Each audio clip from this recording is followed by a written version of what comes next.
Good evening. This is Defacto Review, a weekly analysis of Mongolia's latest political, economic, and social issues by economist and columnist Mr. Jarl Sacheng, who is joining us today from Oslo, Norway. Good evening. Good evening. How's your trip going? It's going good. So far, so good. And I am at the meeting of Montpellier Society Economists Club, and where I am member for many years, and I'm happy to be here and to see my old friends. Mm-hmm. That's good to hear. So today's topics are on the initial public offering by the State Bank, the foreign exchange crisis in Mongolia, and the U.S.-Mongolia relations and the new ambassador. So our first topic deals with the IPO releases by commercial banks. And last year, the law and procedures for enforcing the amended banking law was passed, and it made it so that 5 major banks in Mongolia had to be restructured into publicly traded companies by June 30th of this year. However, none of those banks were able to issue IPOs within that time frame, and the deadline was extended for another year until June of next year. So the first company to release its shares to the public was the State Bank, which held a ceremony for the release of the IPO last week. And with the release of the IPO, the State Bank plans to raise a total of 22.1 billion turuks by offering 37,475,000 or 5% of its total shares at 590 turuks each, of which 70% will be sold to strategic investors and 30% to the general public. So given the state of the economy and the depreciation of the turuk, exactly how safe do you think that this IPO is for people to buy? As you said, it is a part of this banking law. Mm-hmm. Sooner or later, all large 5 banks have to issue IPO, in this law it says that no owner had more than 20% by the end of the next year, 2023, and this State Bank is now first, as they say, last in and somehow first out. There was a Bogt Bank, a smaller bank, who was the first to raise it from public, 31 billion MNT. So, but the State Bank is the first of our 5 systematically important or significant 5 banks. Significant means that a bank should have more than 5% of total banking assets in the country. So State Bank is one of them. Other 2 banks, Ham Bank and Golmut Bank, also requested permission from FRC, Financial Regulatory Commission, but somehow this bank got the first permission. And what is the State Bank? This is what is remaining from previous 3 banks, Anod Bank, Zos Bank, and saving banks. All were bankrupt and bailed out by the state by promising that they will make soon private bank, as in Mongolia, state is not supposed to have a commercial bank. And still it has. That's why probably they go sooner as a public company. As promised, 2009, when this bank has changed its own name. So since 2009, it is now a state-owned bank, only bank, commercial bank, because we have in 1990 had a new banking structure, 2-tiers banking system, Mongol Bank, who is regulating all banks and commercial banks. So it goes all the plan, though it's a bit late. So what they are going to do is to share 2.5% of each shareholders. State Bank has 2 shareholders. One is a Minister of Finance, 52%, and the 52.5% and 47.5% is owned by Saving Insurance Corporation, FDIC kind of in the US. And each of them will sell 2.5%. It's only a very small fraction of their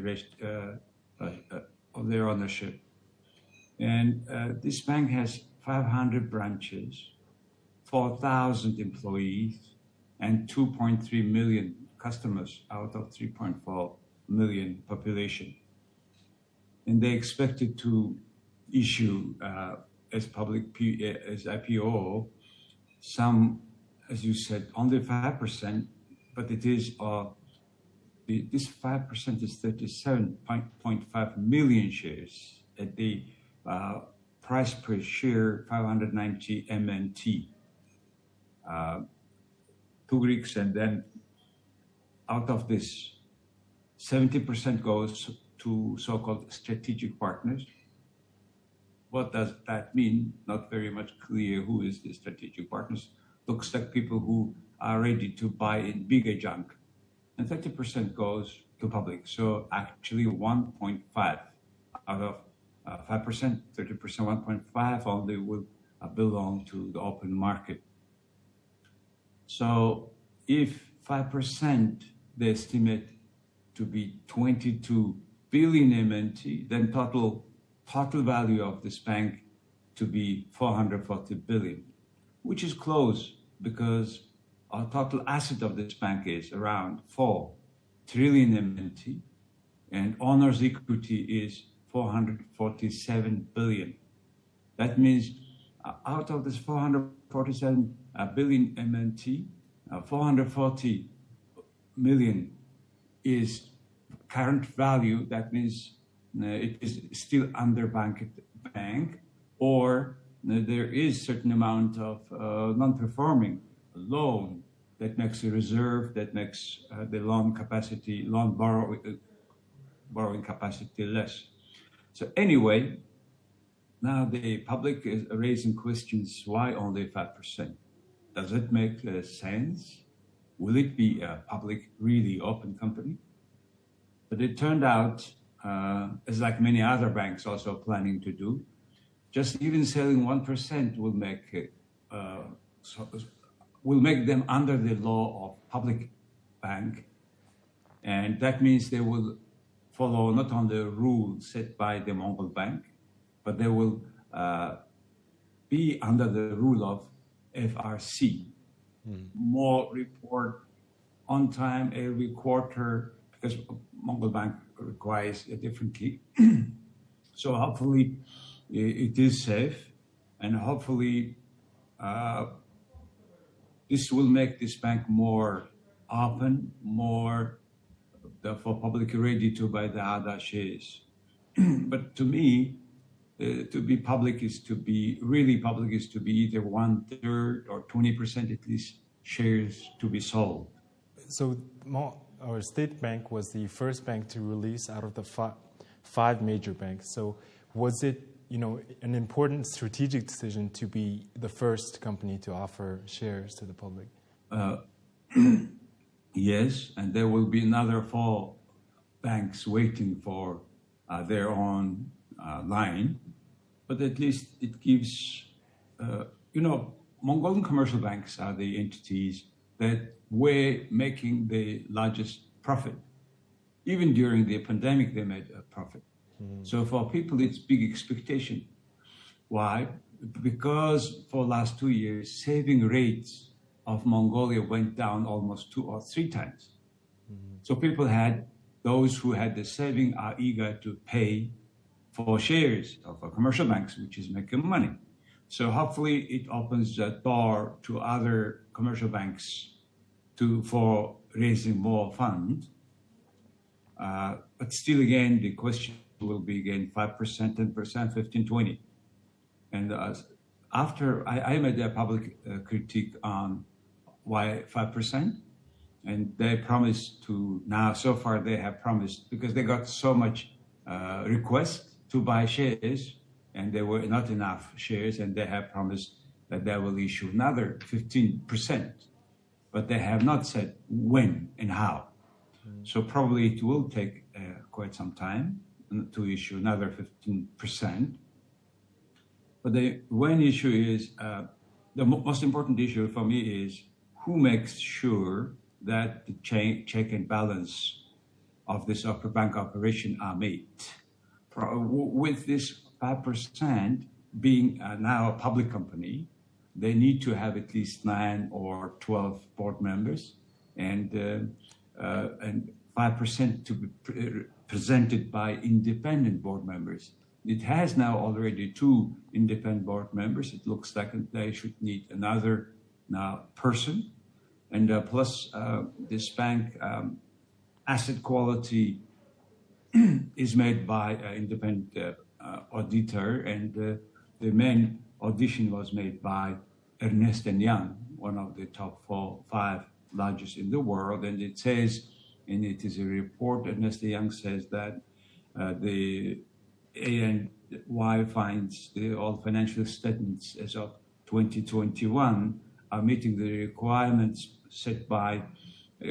under by GAAP, generally accepted accounting principles.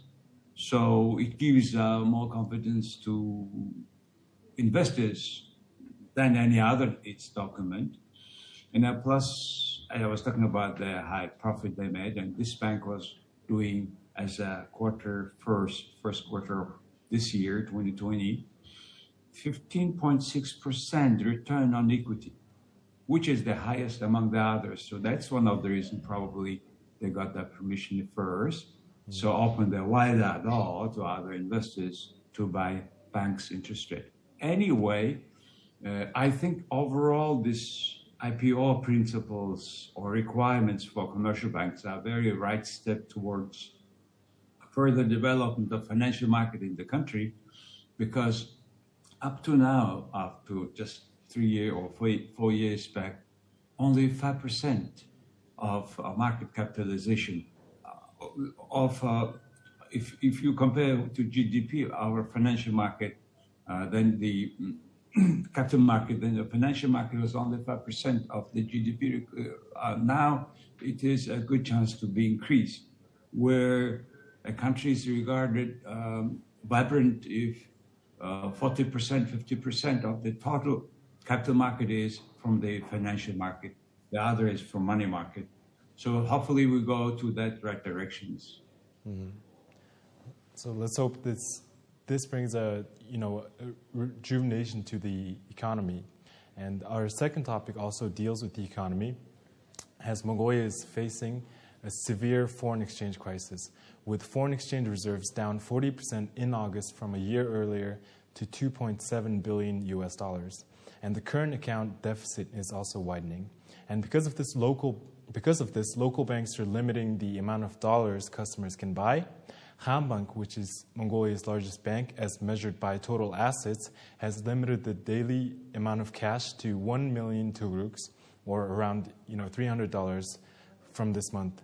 This is down from the usual 300 million under normal conditions.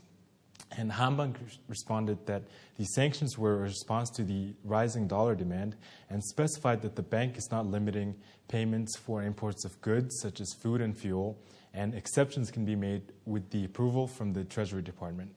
In addition, the tugruk has been hit by rising interest rates abroad, losing 16% of its value against the dollar this year, and other issues such as border closures in the southern border and the ongoing war with Russia and Ukraine also affecting the economy. The Asian Development Bank lowered its growth forecast for Mongolia this year to 1.7% from 2.3% in April. The World Bank also lowered its growth forecast, noting that Mongolia is one of the nations in Asia most vulnerable to capital outflows and a falling exchange rate due to inflation abroad. So another issue that has risen this week is the change in the mortgage law. So now lenders or the companies providing the mortgages are able to provide up to $150 million for the mortgage loans, compared to $100 million before. So with this change and the purchase of construction materials, a lot of money is going to be flowing out of the country. So this is hard, as we're desperately trying to keep foreign exchange in the country. So do you think that this is bad for our foreign exchange crisis at this moment? It certainly will have a big impact on import of the country, and for construction, where the almost 70% of the raw materials consisting of the metal frame structure and cement. Mongolia is relatively, in terms of cement, producing domestically, but however, the remaining almost 40% of the construction materials we are importing. So with this increase of the total mortgage limit, which is, as you said, it was 100 million MNT, now it's 150 million in the Ulaanbaatar city, where they have our population lives. Another, in a countryside, it will be 100. It was before 80 or so million. So it's mostly, we talk about the small apartments, units for medium and lower medium income people anyway. This will be additional, of course, pressure on the dollar, US dollar and Mongolia Tugrik exchange rate, which is already high. Now we are coming to the level of 3.5 thousand per thousand Tugriks per US dollar. And this is a historical high, right? In Mongolian history, this is the highest it's been. And the highest also devaluation, because it's 16% now, year on year based now, the rate. And this rate is also, the rate is coming from the pressure of the payment balance, current balance of the country. We buy now more and then sell. And plus, the other thing was, in terms of reserve decrease, foreign currency reserve decrease is, they sold quite large amount of coal, but the coal was not taken. So I think China was very smart to pay that time, a year before. Now the price have increased, but yet Mongolia was not able to shift the coal. So now they're shifting with the new railways, everything. The coal they have sold already at the price a year before level. So now they need to complete this one and then sell the new coal with the new price. So it will also have certain pressure. It has already certain pressure on our current payment balance, one, and it is because this COVID-0 Chinese policy related all logistical problems. The other pressure comes on this Tugrik from Russia. Ukraine, we buy things, though we have a cap for fuel price with Russia, but still with the payment system is a problem now, because Russian banks are under sanctions. Not easy to pay for coal or the gas from Mongolia. So these two together makes the banks to limit the daily transactions, even from your own accounts. On the $300 per day, you can change. And it reminds me the situation in 2016. We had quite similar situation, and we had to ask to IMF to bail out. And that comes with certain restrictions, conditionality, that people, in particular parliamentarians, don't like it, because it's a more stronger discipline of budget expending, etc. So it looks like we are moving to that direction now. So do you think that there is a possibility of another possible bailout, or do you think that's not very probable in the near future? The government has to pay a certain amount. Now, for example, this year, 140 million USD dollar against the bond payment. And the government has been doing rather smarter action before, and they were able to decrease the cost of this borrowing, the debt, twice less. It was around 8%, and with 4% they were able to raise a fund and to pay the bond payments. And now though it's big, but it's relatively smaller than we could pay before.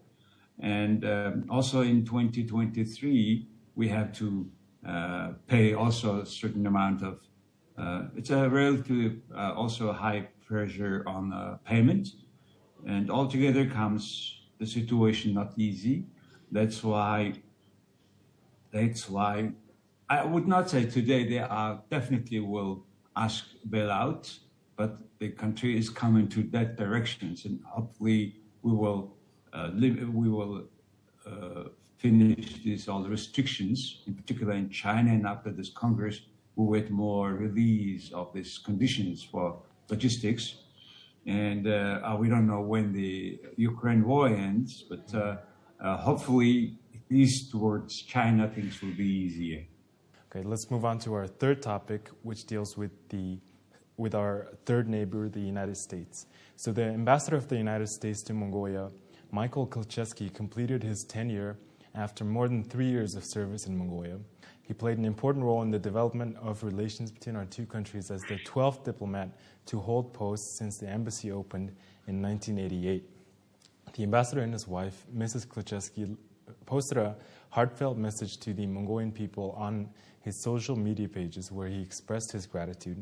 The ambassador received the honorary doctor honoris causa title from the School of Public Relations and Public Administration of the National University of Mongolia for his meritorious contribution to the development of social, educational, and humanitarian sectors in Mongolia.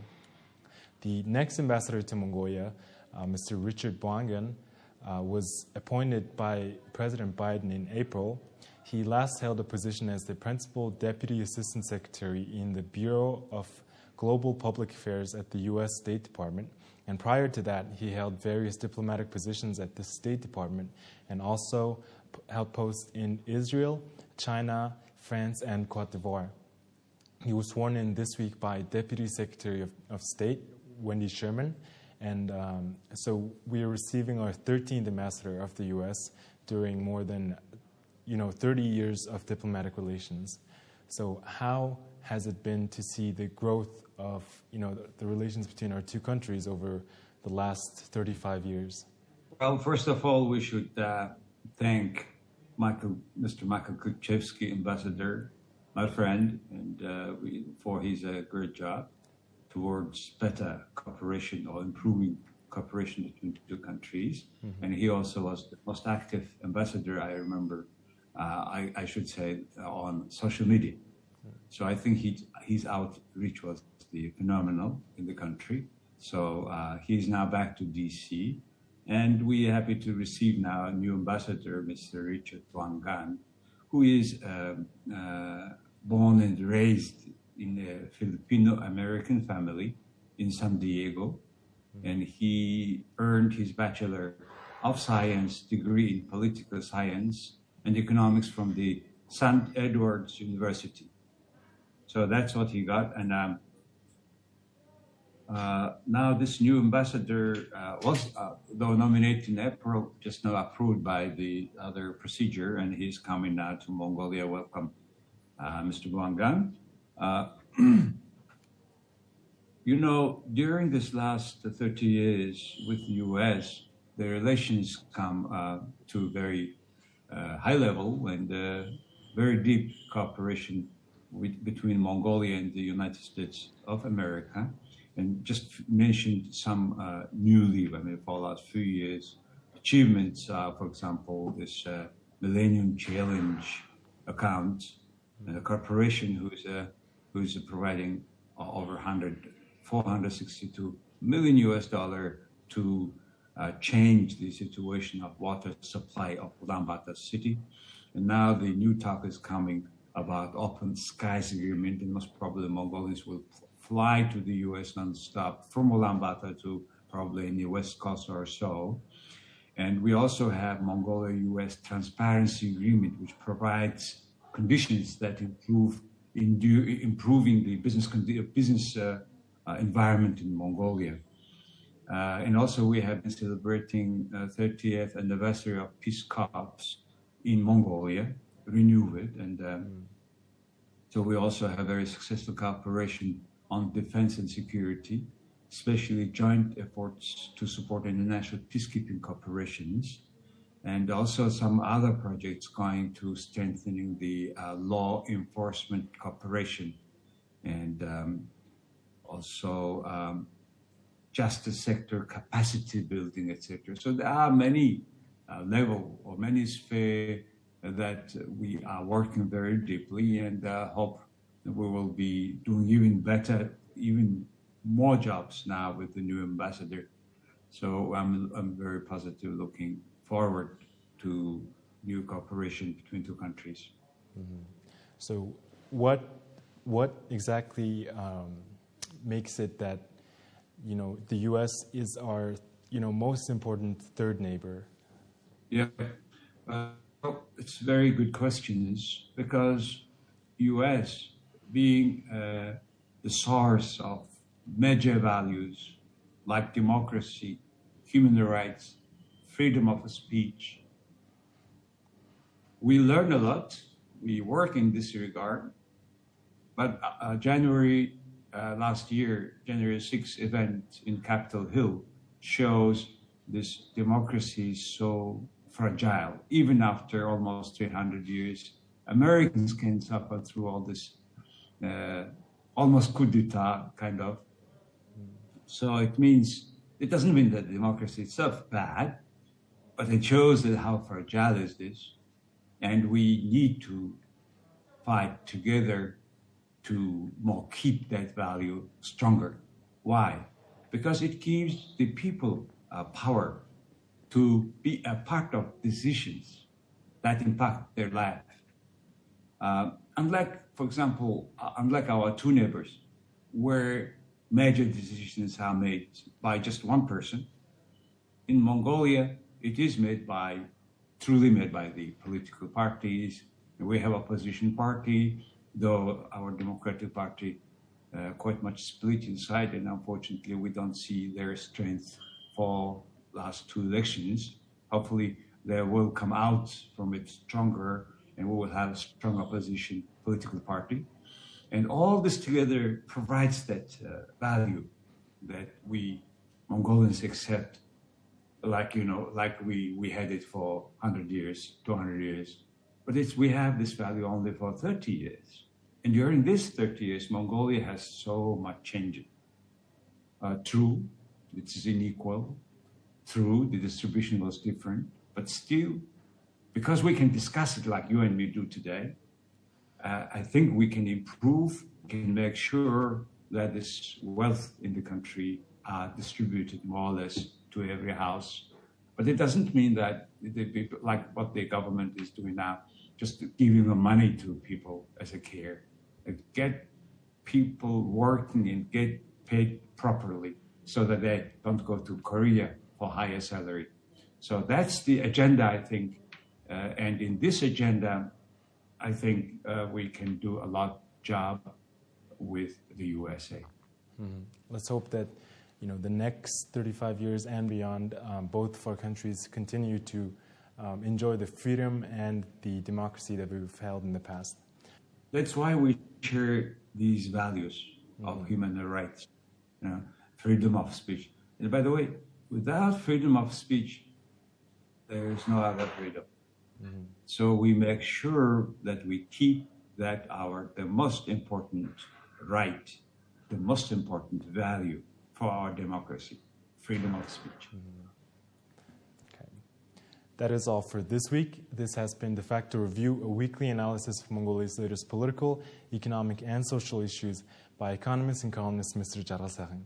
Thank you very much for watching us. Staying with us, and please also watch our programs in jargaldefacto.com website whenever you have it.